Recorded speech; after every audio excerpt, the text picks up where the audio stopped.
हरे कृष्णा, राधे राधे। तो फ्रेंड्स, आज की इस वीडियो में हम आपके साथ शेयर करने जा रहे हैं चैत मास के शुक्ल पक्ष की कामदा एकादशी व्रत की पूजा विधि। और इस बार एकादशी का पारण हमें सुबह में जल्दी करना है और बहुत ही कम समय मिल रहा है हमें पारण के लिए, तो वो समय भी मैं आपको बताने वाली हूँ। तो प्लीज़ वीडियो को पूरा देख लीजिएगा, क्योंकि एकादशी व्रत में एकादशी पारण का बहुत ही ज़्यादा महत्व होता है।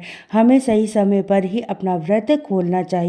और कामदा एकादशी के दिन पीपल पूजा, बरगद वृक्ष की पूजा करना बहुत ही शुभ माना जाता है। लेकिन इस बार एकादशी है 29 मार्च के दिन पड़ रहा है रविवार का, और रविवार के दिन हमें भूलकर भी पीपल पूजा नहीं करनी चाहिए। तो पूरी जानकारी मिलेगी। और बहुत सारे लोग 28 तारीख का व्रत कर रहे हैं, लेकिन आप भूलकर भी मत कीजिएगा, क्योंकि दशमी युक्त एकादशी का व्रत नहीं किया जाता है। हमेशा द्वादशी युक्त एकादशी का ही आप व्रत करें। तो देखिए, भले ही 28 तारीख को सुबह 8:30 बजे के आसपास एकादशी तिथि शुरू हो रही है और पूरे दिन एकादशी रहेगी, लेकिन वहीं 29 तारीख को सुबह में 7:30 बजे के आसपास एकादशी तिथि समाप्त हो जाएगी। लेकिन क्योंकि उदय तिथि के अनुसार एकादशी के दिन की मान्य मानी जाएगी, तो आप दशमी युक्त एकादशी ना करें। तो वृंदावन में इस्कॉन टेम्पल में हर जगह 29 तारीख की ही एकादशी की जाएगी। तो देखिए, एकादशी के दिन सुबह में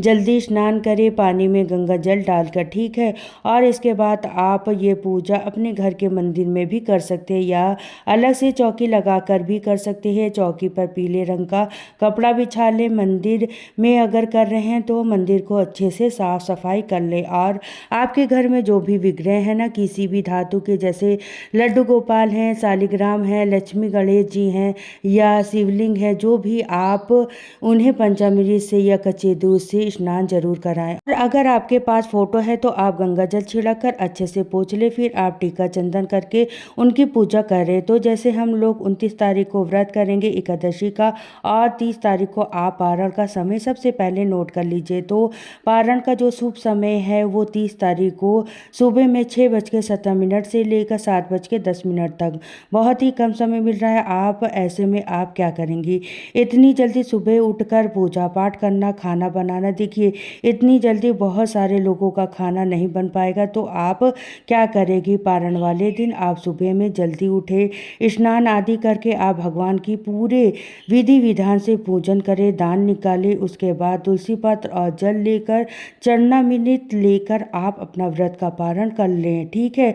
7:10 तक आपको ये विधि कर लेनी है। इसके बाद फिर आप आराम से रोटी दाल चावल जो भी आप बनाते हैं पारण में, वैसे तो देखिए चावल खाना अनिवार्य होता है, तो आप चावल ज़रूर बनाइए। और आप लोग दाल के लिए भी पूछ रहे थे कि दी कौन सी दाल खानी चाहिए पारण में, कौन सी नहीं। तो देखिए, अरहर की, मूंग की और चना दाल आप खा सकते हैं, बस आपको उड़द और मसूर की दाल नहीं खानी है, ठीक है। और देखिए, वैसे तो द्वादशी का जो खाना है वो देसी घी से बनाया जाता है, शुद्ध देसी घी, लेकिन सभी के लिए ऐसा पॉसिबल नहीं होता है। तो आप आज के लिए सरसों का तेल ना खाएं, बाकी आप मूंगफली का तेल हो गया, या फिर तिल ऑयल हो गया, या फिर कोई अच्छे ब्रांड का आप रिफाइंड ऑयल ले सकते हैं। तो इसमें आप भोजन बना सकते हैं। देखिए, अपनी स्थिति परिस्थिति के हिसाब से ही हमें चीज़ों का चयन करना चाहिए। तो यहाँ पर लड्डू गोपाल जी को हमने स्नान करा दिया है, बाकी भगवान जी को हम गंगा जल छिड़क कर स्नान का भाव कर लेंगे। वस्त्र रूपी हम कलावा भी अर्पित कर देंगे, थोड़ा सा इत्र लगा लेंगे। और एकादशी व्रत में भगवान विष्णु जी का भी पूजन किया जाता है, तो संयुक्त रूप से पूजन करें। लक्ष्मी नारायण भगवान या राधे कृष्ण भगवान का जो भी हम गृहस्थियों के लिए ऐसे ही सेवा बताई गई है, ऐसी पूजा सेवा करने से हमारे घर में हमेशा सुख समृद्धि खुशहाली बनी रहती है। और देखिए, आप लोग पूछ रहे थे कि बाद में इस कलावे का क्या करना चाहिए। तो कलावा अगर छोटा है तो आप यह मिट्टी में दबा दे, गमले में, या फिर कहीं पर भी।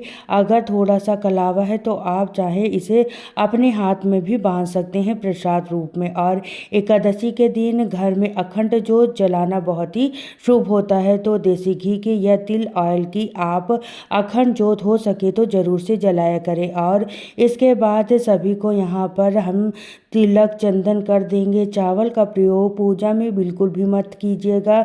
यहाँ पर सफ़ेद तिल से हम भगवान का पूजन करेंगे। तो यहाँ पर जो भी पूजा है चावल यूज नहीं किए जाएंगे, ना ही खाने में घर में भी आप ना बनाएं। एकादशी के दिन हम सभी को चावल खाने से बचना चाहिए। घर के लोगों को भी या बच्चों को भी आप आदत बनाएं जरूर से, क्योंकि पिछली बार ऐसे कमेंट आ रहे थे कि हमारे बच्चे रह नहीं पाते हैं चावल के बिना। तो देखिए, चावल खाना कीड़े मकोड़े खाने के समान माने जाते हैं एकादशी पर। तो आप चाहती हैं कि आपके बच्चों को ये दोष ना लगे, तो आप ऐसा भी कर सकती हैं कि आप उनके लिए टेस्टी सा उनके पसंद का कोई भी दूसरी चीज़ बना सकती हैं। लेकिन चावल आप इस दिन बिल्कुल ना बनाइए। चावल की जगह पर आप दलिया बना सकती हैं दाल डालकर।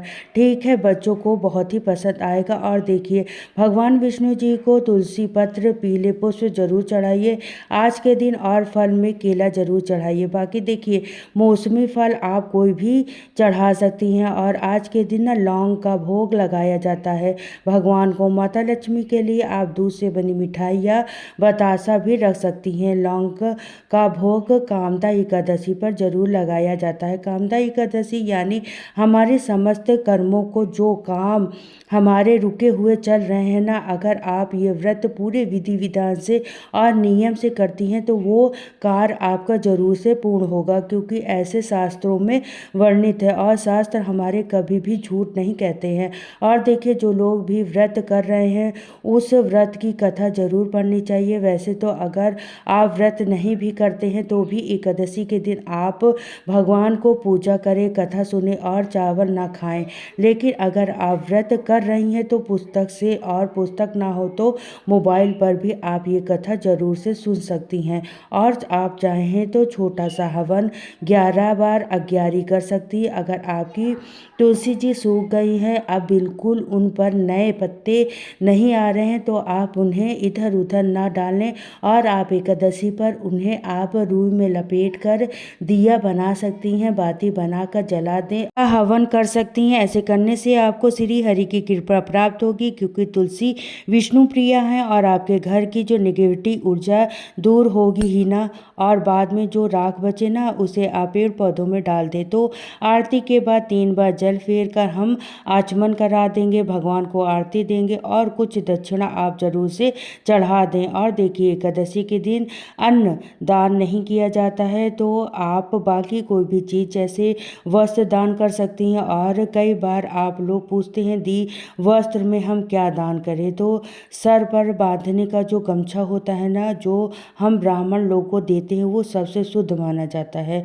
तो वैसे तो देखिए, आप कोई भी वस्त्र दान कर सकती हैं, लेकिन कुछ ना हो सके तो एक गमछा आप अगर दक्षिणा रखकर, और आज की एकादशी में आप लौंग का पैकेट लेकर भी उन्हें भी आप दान कर सकती हैं, वो भी बहुत अच्छा होगा। और जो यह आप भोग लगाई हैं या लौंग का आपने भगवान को भोग लगाए हैं, उसे आप किचन में यूज कर सकती हैं। बाद में आप खाने में, चाय में इस्तेमाल कर सकती हैं। ये प्रसाद बन जाएगा लौंग, और एक बार भोग लगाने के बाद दोबारा इन्हें पूजा में इस्तेमाल नहीं करना चाहिए। ठीक है। और इसके बाद जैसे कि मैंने आपको कहा कि कामदा एकादशी के दिन पीपल पूजा करना बहुत अच्छा माना जाता है, लेकिन क्योंकि रविवार का दिन पड़ रहा है तो हम क्या करेंगे, अपने ही घर की जो तुलसी जी है ना, जल ना चढ़ाइए आप, लेकिन उनके आसपास साफ सफाई करके हल्दी कुमकुम से आप एक स्वास्तिक बना दें और एक धूप दीप आप प्रज्वलित कर दें, पुष्प चढ़ा दें तुलसी जी को, और